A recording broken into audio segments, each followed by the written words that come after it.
परमात्मा की लाठी में आवाज़ नहीं होती। अक्सर दोस्तों आपने सुना होगा कि कोई भी व्यक्ति इस धरती पर गलत काम कर कर उसका कर्म का फल ना मिले, ये हो नहीं सकता। अगर आप अच्छा कर्म करते हैं तो आपको भी फल मिलेगा, थोड़ा सब्र करना पड़ेगा। परंतु जो लोग गलत काम करते हैं उसको भी सब्र करना पड़ता है, क्योंकि परमात्मा की लाठी में आवाज़ नहीं होती। ठीक उसी प्रकार जब भी भगवान यानी कोई भी कर्म का हिसाब करते हैं, थोड़ा सा देर हो सकता है पर भगवान के घर में अंधेर नहीं हो सकता है। आज की कहानी दोस्तों हमें यही मोटिवेशन देगी कि हमें ज़िंदगी में कभी भी अच्छे कर्म करना चाहिए। कहानी को अंत तक दोस्तों अगर आप सुनते हैं तो आपकी ज़िंदगी की सबसे बड़ी सीख आज की कहानी में मिलने वाली है। चलिए दोस्तों कहानी को शुरू करें, उससे पहले आप लोग वीडियो को लाइक और चैनल को सब्सक्राइब कर दीजिए। एक बहुत बड़ा विशाल गांव था जिसमें यानी एक सेठ रहा करता था। सेठ के दो पुत्र थे। दोनों पुत्र अब बड़े हो चुके थे। दोनों यानी सेठ के कार्य में हाथ बटाते थे। दोनों पुत्र सेठ के जो भी बिजनेस था उसमें अपना योगदान अच्छी तरह से दे रहे थे।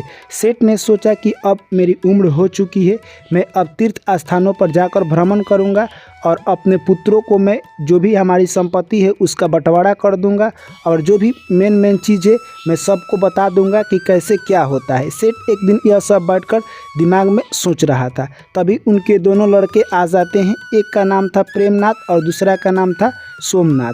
जैसे ही प्रेमनाथ आता है अपने पुत्र से यानी सेठ कहता है कि अपने बड़े भाई को तुम बुला कर लाओ।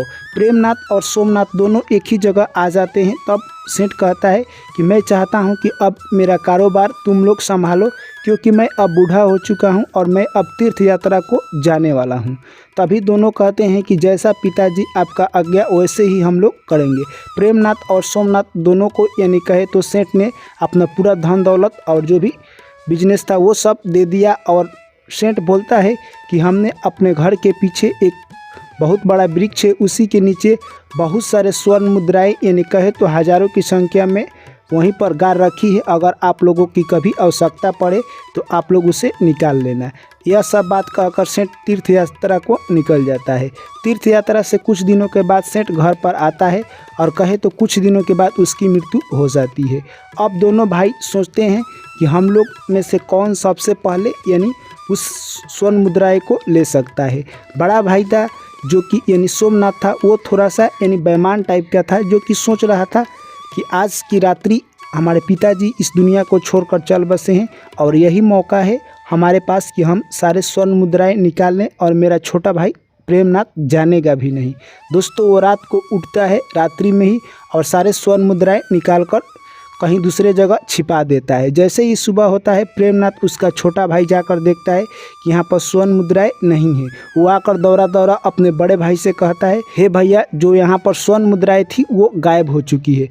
तभी सोमनाथ कहता है कि घबराने की कोई बात नहीं है, जो स्वर्ण मुद्राएं गायब है वो मिल जाएगी।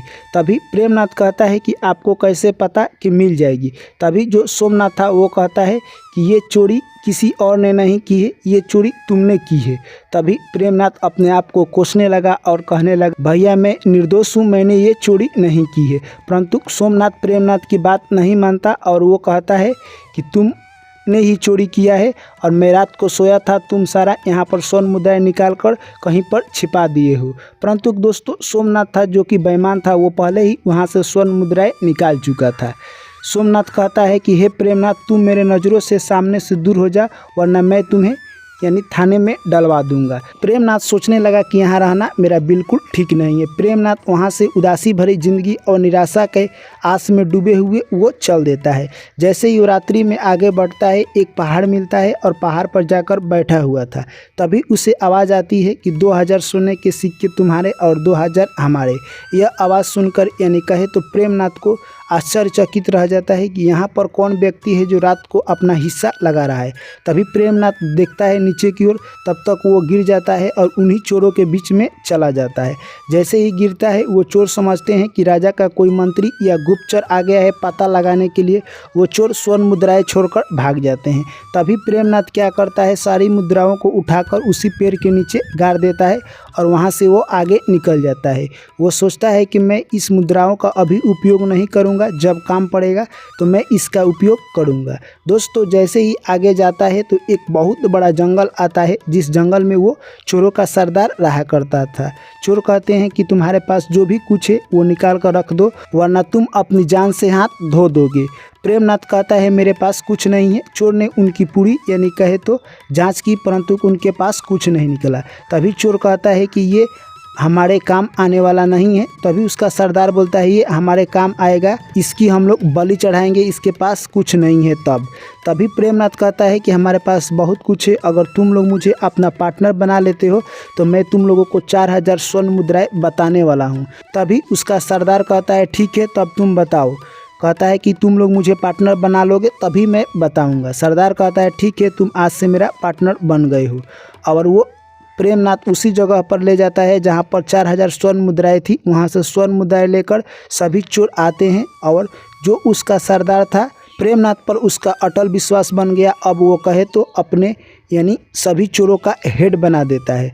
अब उसका इतना विश्वास हो गया कि अब विश्वास का पात्र बन गया था।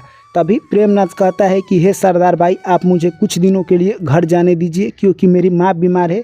अगर मैं अपनी माँ से नहीं मिलता हूँ तो उसके लिए ठीक नहीं होगा।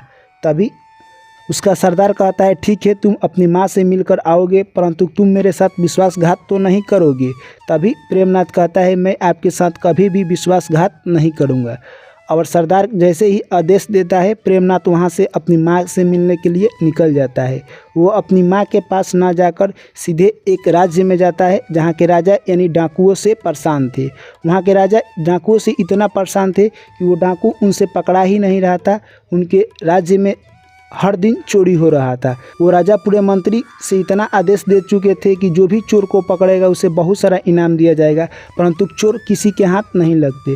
जैसे ही प्रेमनाथ जाकर एक मंत्री से कहता है मैं उस चोर का पता बताने वाला हूँ, राजा कहते हैं पुनः उसे बुलाया जाए। जैसे ही प्रेमनाथ राज दरबार में जाता है और कहता है कि हे राजन, मैं चोर के बारे में जानता हूँ, मैं आपसे कुछ बात करना चाहता हूँ। तभी उसका मंत्री बोलता है कि जो भी बात है आप बताइए। प्रेमनाथ कहता है कि मैं अकेले में राजा से बात करना चाहता हूँ। तभी वहाँ पर मंत्री उपस्थित थे। वो बोलते हैं कि मूर्ख, यहाँ पर राजा के सभी विश्वसनीय पात्र बैठे हुए हैं, तुम्हें यहीं पर बात कह देना चाहिए। तभी राजा कहते हैं कि नहीं, अगर ये प्रेमनाथ कहता है मैं अकेले में बात करना चाहता हूँ तो मैं इससे अकेले में ही बात करूँगा। और राजा और प्रेमनाथ अकेले में जो भी कहानी था वो प्रेमनाथ राजा को बता देता है। तभी राजा कहते हैं कि बोलो हमारे तरफ से तुम्हें क्या मदद चाहिए। तभी प्रेमनाथ कहता है कि यानी कल आप मेरे साथ 1000 सैनिक भेजिए और उन डाकुओं पर हम लोग छापा मारेंगे, यानी उनको घेर लेंगे और उन डाकुओं के सरदार को पकड़ लेंगे। वहीं पर एक दिन यानी कहे तो राजा के दरबार में वो प्रेमनाथ रहता है। अगले दिन जैसे ही सुबह होती है, प्रेमनाथ 1000 सैनिकों को लेकर पुनः चल देता है जहाँ पर डाकुओं का सरदार और सारे डाकू रहा करते थे। चारों तरफ से उस जंगल को 1000 सैनिक घेर लेते हैं और कुछ देर के बाद उन दोनों के बीच वार होता है और उस वार में बहुत सारे यानी कहे तो डाकू और कुछ सैनिक मारे जाते हैं और अंततः जो भी डाकू थे उन सभी को सैनिक ने पकड़ लिया और अगले दिन राज दरबार में सभी को पेश किया गया। तभी राजा कहते हैं कि ये सभी लोग किसी के साथ जान नहीं बख्शे हैं, इनको यानी कल सुबह में फांसी दे दी जाएगी और सभी को फांसी दे दी गई। अब उस राज्य के जो भी जनता थी उनके घर अब चोरी नहीं हुआ करता था, वो लोग अब शांत अपना ज़िंदगी बिताने लगे।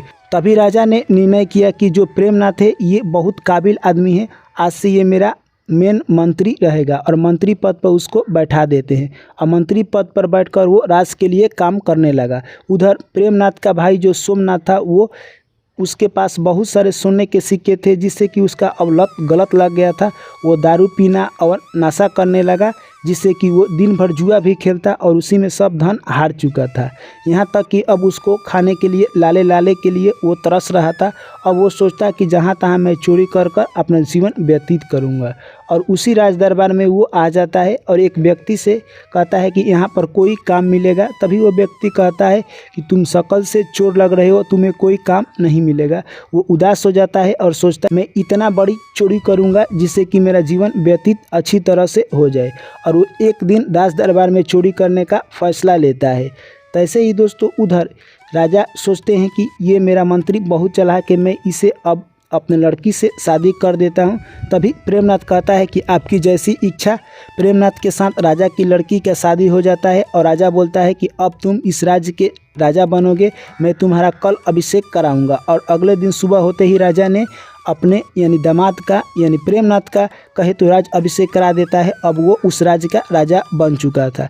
जैसे ही राजा बना उसके राज्य में यानी बहुत बड़ी चोरी हो जाती है और उसका भाई जो कि सोमनाथ था वो पकड़ा जाता है। तभी राजा सोचते हैं कि इनको कल सज़ा सुनाई जाएगी और उसे कारावास में डाल देते हैं। जैसे ही सुबह होता है राजा के सामने उस सोमनाथ को पेश किया जाता है। सोमनाथ से पूछा जाता है कि बताओ तुम सफाई में कुछ कहना चाहते हो। सोमनाथ कहता है कि मैं सफाई में कुछ नहीं कहना चाहता हूँ, मैंने आपके राज दरबार में चोरी किया है, आप मुझे ऐसी सज़ा दीजिए इस राज दरबार में दूसरा और कोई चोर पैदा ना हो। प्रेमनाथ कहता है कि इनका एक हाथ और एक पैर काट दिया जाए और इस राज्य की सीमा से बाहर निकाल दिया जाए। ठीक उसी प्रकार मंत्री ने उसके साथ किया, एक पैर और एक हाथ काटकर उस सोमनाथ को इस राज्य से बाहर निकाल दिए। जैसे ही राजा अपने भवन में जाता है, अपना कपड़ा चेंज कर अपने भाई यानी सोमनाथ से मिलने के लिए वो पुनः चला जाता है। जैसे ही प्रेमनाथ को सोमनाथ देखता है वो आश्चर्यचकित हो जाता है और कहता है, हे मेरे भाई, मैंने जो गलत कर्म किया उसका मैं सज़ा भोग रहा हूँ। तभी प्रेमनाथ कहता है कि हे मेरे भाई, मेरा मजबूरी था, मैं राजा था इसलिए तुम्हारे साथ जो सज़ा दिया है मुझे प्रजा के खुश करने के लिए आपको सज़ा देना पड़ा और मैं अभी इस वक्त आपका भाई हूँ। मैं चाहता हूँ कि आप अपनी बीती हुई ज़िंदगी कुछ स्वर्ण मुद्राएं ले लीजिए हमसे और लेकर दूसरे राज्य में जाइए, वहीं पर अच्छी तरह से बिताइए। आपने जो गलत कर्म किया है उसका सज़ा आपको मिल गया। तभी दोस्तों कहे तो सोमनाथ अपने छोटे भाई से माफ़ी मांगने लगा और कहने लगा, भगवान तुम्हें हमारे सातों जन्म में भाई बनाकर भेजे, मैंने तुम्हारे साथ बेईमानी किया था, जो पिताजी ने कहा था स्वर्ण मुद्रा उसकी चोरी मैंने ही किया था। यानी उस वक्त वो अपना गलती स्वीकार कर लेता है। तभी प्रेमनाथ कहता है कि बीती हुई बात को बहस करने से कोई फ़ायदा नहीं है, आप जाइए और दूसरे राज्य में अपना ज़िंदगी व्यतीत कीजिए।